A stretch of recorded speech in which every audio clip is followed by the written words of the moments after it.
సప్త శనివారాల వ్రతం ఎవరు చేయాలి? ఎలా చేయాలి? ఎప్పుడు చేయాలి? ఈ వ్రతం చేసుకోవాలి అంటే మాకు ఆనవాయితీ ఉండాలా? నాకింకా పెళ్లి కాలేదు. కానీ నేను ఈ వ్రతం చేయాలి అనుకుంటున్నాను. చేసుకోవచ్చా? నాకు పెళ్ళయింది. కానీ మా భర్త ఇక్కడున్నారు. దూరంగా ఉంటారు. నేను మాత్రమే ఇక్కడుంటా. నేను ఈ వ్రతం చేసుకోవచ్చా?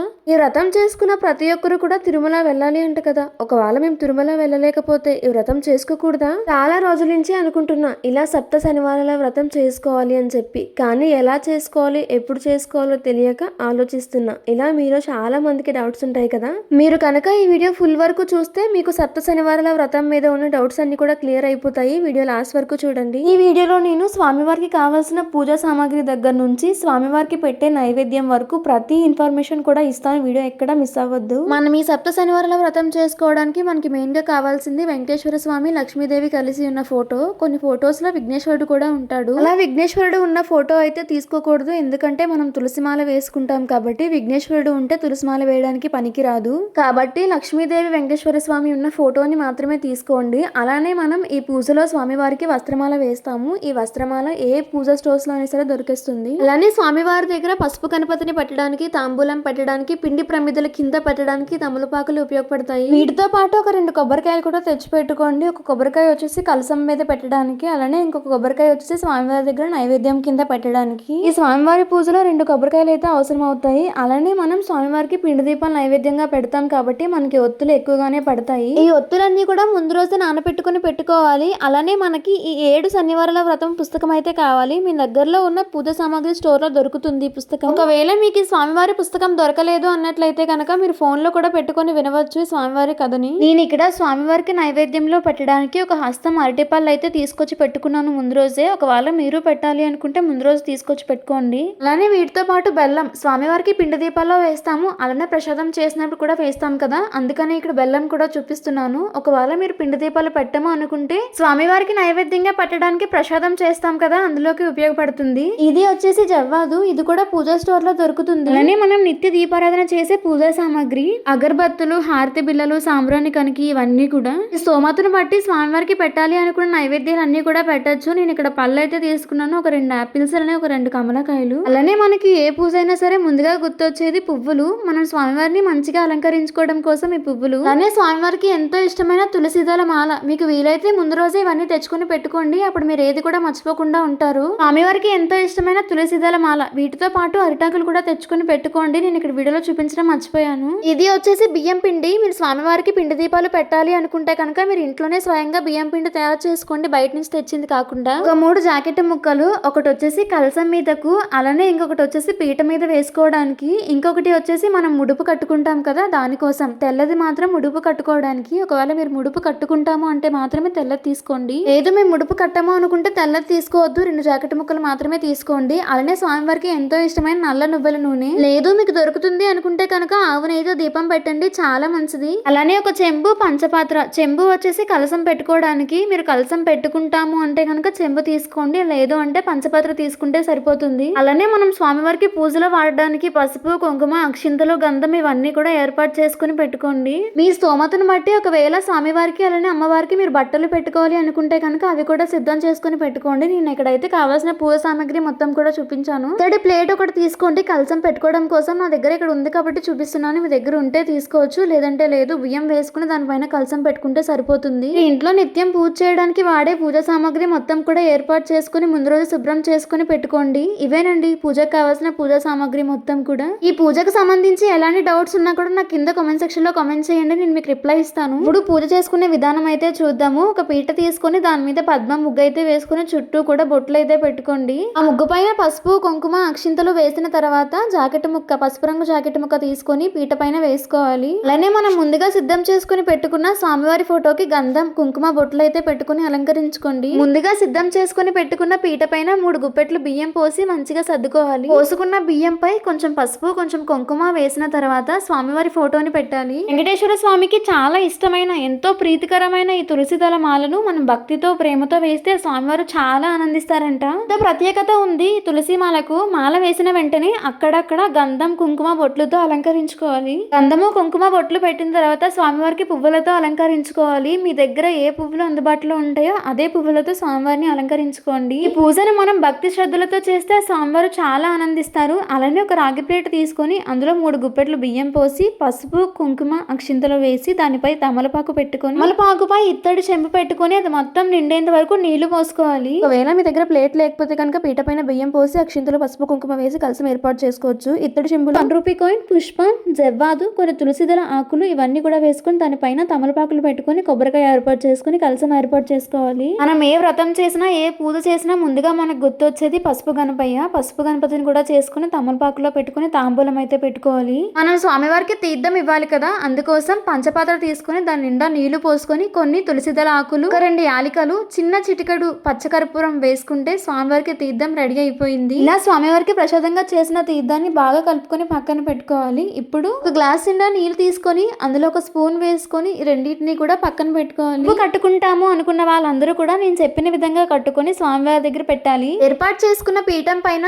7 తమలపాకులు వేసుకొని వాటికి గంధం కుంకుమ బొట్లు పెట్టుకుని వాటిపైన 7 పిండి ప్రముఖులు పెట్టాలి. లేదు మేము పిండి ప్రమిదలు పెట్టము అనుకున్న వాళ్ళు నిత్యం పూజ చేసి దీపాలు పెట్టుకుంటే సరిపోతుంది. నాకు ఇక్కడ తమలపాకులు సరిపోలేదు, నాకు దొరకలేదు, దానికోసం నేను అరిటాకు వేసుకున్నా. మీకు అందుబాటులో ఉంటే కనుక పిండి దీపాల కింద తమలపాకులు వేసుకుని పూజ స్టార్ట్ చేసుకోండి. స్వామివారికి పిండి ప్రమిదలు అంటే చాలా ఇష్టం, అందుకనే నేను పిండి ప్రమిదలతో పాటు నిత్యం పూజ చేసి దీపారాధన దీపాలు కూడా పెట్టుకుని ఏర్పాటు చేసుకుంటున్నాను. మీరు పూజ చేసుకునే రోజు ఆవు నెయ్యి దొరికినట్లయితే ఇత్తడి కుందెల్లో ఆవు నెయ్యి పోసుకుని దీపారాధన చేసుకోండి, చాలా మంచిది. ఒకవేళ మీరు పిండి దీపాలు పెట్టకుండా ఆవు నెయ్యి దీపాలు మాత్రమే పెట్టాలి అనుకుంటే ఒక కుందలో 3 వత్తులు ఇంకొక కుందలో 4 వత్తులు వేసుకుని దీపం ఏర్పాటు చేసుకోవాలి. మీరు ఏ పూజా స్టోర్ లో అడిగినా సరే సప్త శనివార వ్రత పుస్తకం అంటే ఇస్తారు. ఒక్కొక్క ఏరియాని బట్టి పబ్లికేషన్ మారుతుంది అంతే.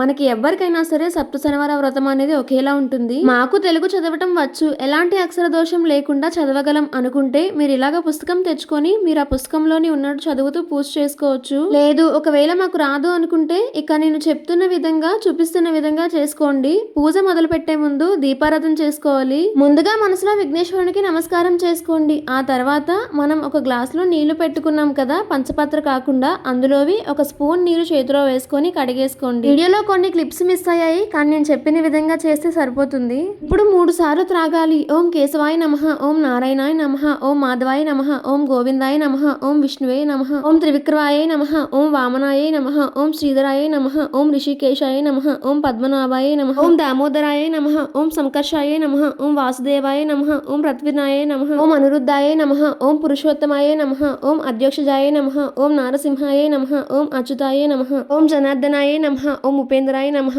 ఓం హరే నమః, ఓం హరే కృష్ణాయ నమః అని చదువుకొని అక్షింతలు స్వామివారి దగ్గర వినాయకుని దగ్గర వేసుకోండి. స్వామివారి దగ్గర అక్షింతలు వేసుకొని మనస్ఫూర్తిగా నమస్కారం చేసుకోండి. ఇప్పుడు మనం బ్యూతో జాటన చేయాల్సి ఉంటుంది. బ్యూతో జాటన అంటే ఏమిటంటే కుడి చేతిలో కొన్ని అక్షింతలు తీసుకొని వాసన చూసి ఈ వెనకాలకి వదిలేయటమే. తర్వాత ప్రాణాయామం చేయాల్సి ఉంటుంది. ప్రాణాయామం అంటే నాసిక ముద్ర వేసుకుని చేయాలి. ఇప్పుడు వచ్చేసి మనం కలశారాధన చేయాలి. ఆల్రెడీ కలశం పెట్టిన వారైతే కలశం దగ్గర కొంచెం పసుపు కుంకుమ అక్షింతలు పువ్వులు వేసుకొని కలశం ముట్టుకొని నమస్కారం చేసుకుంటే సరిపోతుంది. కలశం పెట్టిన వాళ్ళు ఒక చెంబులో నిండా నీళ్లు పోసుకొని పసుపు కుంకుమ అక్షింతలు పుష్పం వేసుకుని నమస్కారం చేసుకోండి. ఆ నీళ్లను పూజా మందిర్లోను ఇంట్లోను పూజలో కూర్చున్న వాళ్ళ మీద చల్లుకోవాలి. అప్పటికి మనకి శుద్ధి జరుగుతుంది. ఈ నీళ్లను మనం నర్మదా, సింధు, కావేరి ఇదంతా అయిన తర్వాత మనం ముందుగానే విఘ్నేశ్వరుని చేసుకొని పెట్టుకున్నాం కదా, విఘ్నేశ్వరి మీద పసుపు కుంకుమ అక్షింతలు వేసుకుని నమస్కారం చేసుకోండి. శుక్లం భరధరం విష్ణుం శశివర్ణం చతుర్భుజం ప్రసన్నవదనం న్యాయే సర్వ విఘ్నోపశాంతయే. ఇప్పుడు విఘ్నేశ్వరునికి పూజ చేసుకోవాల్సి ఉంటుంది. మీరు పెట్టాలి అనుకునే నైవేద్యం పెట్టుకోండి. ఒకవేళ నైవేద్యం లేదు అన్నట్లయితే కనుక బెల్లం ముక్క, చిన్న బెల్లం ముక్క పెట్టుకుంటే సరిపోతుంది. అలానే ఇప్పుడు నేను స్వామివారికి పెట్టే నైవేద్యం గురించి చెప్తాను. చాలా మంది స్వామివారికి నల్ల చిమిలి ఉండలు పెడుతున్నారు. కానీ మా చిన్నప్పటి నుంచి అంటే మా నానమ్మ వాళ్ళ ఉన్నప్పటి నుంచి కూడా అప్పటి నుంచి వచ్చిన సాంప్రదాయం ఏంటి అంటే తెల్ల చిమిలి ఉండలే పెట్టేవాళ్ళు. మీ ఇష్టం, మీరు ఏవైనా పెట్టచ్చు. నేనైతే తెల్ల చిమిలి ఉండలే పెట్టాను. వాటితో పాటు కొన్ని ప్రసాదాలు చేశాను. పులిహోర, పానకం, చల్విడి, వడపప్పు, పరమాన్నం, లడ్డు, ఇలా ఒక 7 ప్రసాదాలు వచ్చేటట్టుగా చేసి పెట్టుకున్నాను. మీ ఓపికను బట్టి మీ స్తోమతను బట్టి మీరు ఎన్ని ప్రసాదాలు చేసుకోవాలి అనుకుంటే అన్ని చేసి పెట్టవచ్చు. ఇప్పుడు మీరు స్వామివారికి పెట్టాలి అనుకునే నైవేద్యాలు పెట్టుకోండి. లేదు అంటే ఒక చిన్న బెల్లం ముక్క పెట్టుకుంటే సరిపోతుంది. విఘ్నేశ్వరునికి దీపం, ధూపం, కర్పూర నీరాజనాలు ఇచ్చేసేయండి. ఇక్కడితో విఘ్నేశ్వర పూజ పూర్తయింది. ఇప్పుడు మనం శ్రీ వెంకటేశ్వర స్వామిని ఆహ్వానించాలి. స్వయంగా సాక్షాత్తు శ్రీ వెంకటేశ్వర స్వామియే మన పూజలోకి వచ్చి కూర్చొని పూజలన్నీ అందుకున్నట్లుగా మనం భావించి పూజని ప్రారంభించాలి. కేవలం వెంకటేశ్వర స్వామి వారిని మాత్రమే కాకుండా ఇటు సైడ్ లక్ష్మీదేవి అమ్మవారు, అటు సైడ్ పద్మావతి దేవి అమ్మవారు సతీ సమేతంగా మన పూజలు అందుకోవడానికి మన ఇంటికి వచ్చినట్లు మనం భావించి ఆహ్వానించాలి. తరువాత మనం ఎంతో ఇష్టంగా ఏర్పాటు చేసిన సింహాసనం పైన అంటే మనం ఏర్పాటు చేసుకున్న పీఠం పైన ఆ స్వామివారిని ఆహ్వానించి కూర్చోబెట్టండి. వీటినే మనం ధ్యానం, ఆవాహనం, ఆసనం అంటాము. ఈ ఉపశమలకు అక్షింతలు వేసిన తర్వాత పాదయోపాద్యం సమర్పయామి, హస్తయోపాద్యం సమర్పయామి అని చెప్పి స్వామివారికి అమ్మవారికి కాళ్ళు చేతులు కడుక్కోవడానికి నీళ్ళని ఇవ్వాలి అంటే నీళ్ళు చూపించి ఒక గ్లాసులోకి వదిలిపెట్టండి. తర్వాత ఇప్పుడు అమ్మవారికి స్వామివారికి స్నానం చేపించాలి కదా, అంటే అభిషేకం చేయించాలి కదా. మీ దగ్గర విగ్రహాలు ఉంటే వాటికి అభిషేకం చేసుకోండి, లేదు అంటే కనుక ఫోటో దగ్గరే నీళ్లను చూపించి మరొక గ్లాస్ లో విడిచిపెట్టండి. పంచామృతాలతో కూడా అభిషేకం చేయండి. ఆ చేసిన తర్వాత వస్త్రాలు సమర్పించండి. వస్త్రాలు అంటే మీరు అయ్యగారికి అమ్మవారికి ఏవైనా వస్త్రాలు తీసుకున్నట్లయితే అవి సమర్పించండి, లేదు అన్నట్లయితే కనుక ఇంట్లో ఉండే దూదితో వస్త్రం సమర్పించండి. అలానే ఒకవేళ వస్త్రమాల కూడా తీసుకున్నట్లయితే అది కూడా స్వామివారికి సమర్పించండి. అలానే మీరు అమ్మవార్లకి అంటే లక్ష్మీదేవి అమ్మవారికి కానీ పద్మావతి అమ్మవారికి కానీ ఏవైనా వస్త్రాలు, చీరలు కానీ జాకెట్ ముక్కలు కానీ గాజులు కానీ ఏవైనా పెట్టాలి అనుకుంటే ఈ సమయంలోనే మీరు పెట్టాలి అనుకున్నవన్నీ కూడా సమర్పించవచ్చు. లేదు మా దగ్గర అవేమీ లేదు అన్నట్లయితే కనుక ఇంట్లో ఉండే దూదికి కొంచెం పసుపు కుంకుమ బొట్లు పెట్టి అమ్మవారి దగ్గర అయ్యవారి దగ్గర సమర్పించండి. ఇప్పుడు మనం అమ్మవారికి అయ్యవారికి గంధం సమర్పించాలి. మనం ఆల్రెడీ అన్నిటికీ గంధంతో బొట్లు పెట్టి ఉన్నాం కాబట్టి ఒక పుష్పానికి గంధం కుంకుమ బొట్టు పెట్టి అది స్వామివారి దగ్గర పెట్టి అక్షింతలు వేసి నమస్కారం చేసుకోండి. ఇప్పటితో మనకి వస్త్రం, యజ్ఞోపవేతం, గంధం, అక్షింతలు, పుష్పం ఇలా మనకి ఈ ఉపచారాలు అన్నీ కూడా పూర్తయినాయి. ఇప్పుడు మనం స్వామివారికి అంగపూజ అయితే చేయాలి. ఓం శ్రీ వెంకటేశ్వరాయ నమః పాదై పూజయామి. ఓం శ్రీ వెంకటచలదీశాయ నమః గులఫ్ పూజయామి.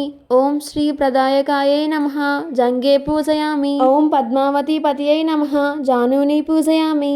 ఓం జ్ఞానప్రదాయ నమః ఊరు పూజయామి. ఓం శ్రీనివాసాయ నమః కటిం పూజయామి. ఓం నిర్మలాయ నమః ఉదరం పూజయామి. ఓం విశాల హృదయాయ నమః హృదయం పూజయామి. ఓం పరిశుద్ధాత్మయై నమః స్తనై పూజయామి. ఓం పురుషోత్తమాయ నమః భుజౌ పూజయామి. ఓం స్వర్ణహస్తాయ నమః హస్తౌ పూజయామి. ఓం వరప్రదాయ నమః కంఠం పూజయామి. ఓం లోకనాథాయ నమః స్కందౌ పూజయామి. ఓం సర్వేశ్వరాయ నమః ముఖం పూజయామి. ఓం రసజ్ఞాయ నమః నాసికం పూజయామి. ఓం పుణ్యశ్రావణ కీర్తనాయ నమః శ్రోతే పూజయామి. ఓం పుల్లాంబుజ విలోచనాయ నమః నేత్రే పూజయామి. ఓం సహస్రశీర్షాయ నమః శిరం పూజయామి. ఓం రమ్య విగ్రహాయ నమః సర్వాణ్యంగాని పూజయామి. అలవేలు మంగ పద్మావతి సమేత శ్రీ వెంకటేశ్వర స్వామియై నమః సర్వాణ్యంగాని పూజయామి. ఇక్కడితో మనకి అదంగ పూజ అయితే పూర్తయిపోయింది. ఇప్పుడు మీరు చేతిలో 3 సార్లు నీళ్లు పోసుకొని తాగాలి. ఇప్పుడు మనం శ్రీ వెంకటేశ్వర స్వామి అష్టోత్తర శతనామావళి,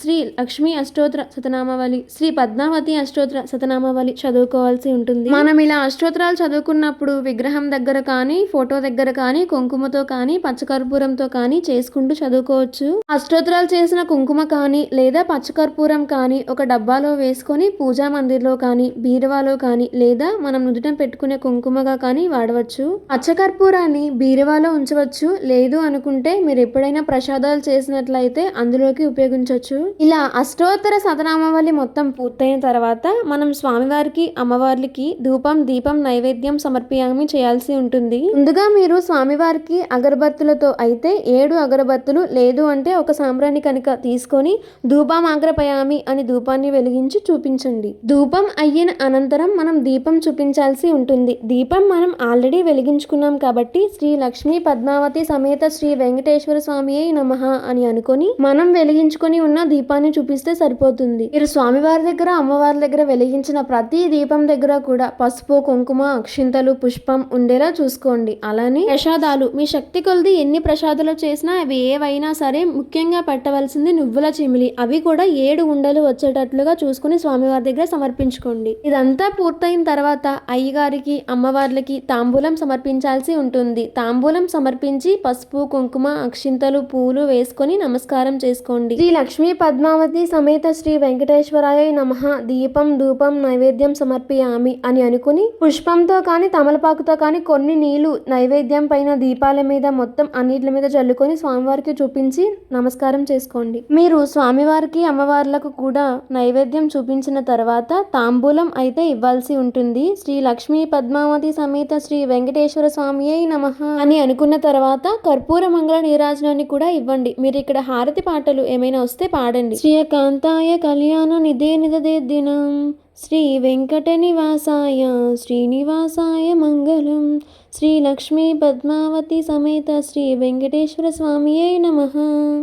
నీరాజనం దర్శయామి. మీరు కూడా హారతి తీసుకున్న తర్వాత కొన్ని నీళ్లను చేతిలో వేసుకొని వదిలేయండి. ఇప్పుడు చేతిలో కొన్ని అక్షింతలు తీసుకొని ఒక 3 ప్రదక్షిణాలు చేసి ఆ అక్షింతలను స్వామివారి పాదాల దగ్గర వేసుకొని నమస్కారం చేసుకోండి. ఇక్కడితో మనం చేసే మొదటి పూజ అయితే పూర్తయింది. ఇది చేసిన తర్వాత మనం ముఖ్యంగా చేయవలసింది ఏదైనా ఉంది అంటే కథలు చదవటం. మనమైతే ముఖ్యంగా 3 కథలు అయితే ఉంటాయి. ఆ 3 కథలు కూడా చదువుకోవటం చాలా మంచిది. ఒకవేళ మీకు చదవటం రాదు అన్నట్లయితే కనుక మీరు ఫోన్లో పెట్టుకొని వింటే సరిపోతుంది. కథలన్నీ చదివిన తర్వాత మీకు వీలుంటే కనుక గోవిందనామాలు కూడా చదువుకోండి. గోవిందనామాలు కూడా చదివిన తర్వాత పూజ అయితే పూర్తయినట్లే. ఒక కొబ్బరికాయ కొట్టుకొని పూజ అయితే పూర్తి చేయండి. శ్రీనివాస గోవింద శ్రీ వెంకటేశ గోవింద భక్తవత్సల గోవింద భాగవత ప్రియ గోవింద నిత్య నిర్మల గోవింద నీలమేఘ శ్యామ గోవింద పురాణ పురుష గోవింద పుండరీకాక్ష గోవింద నందనందన గోవింద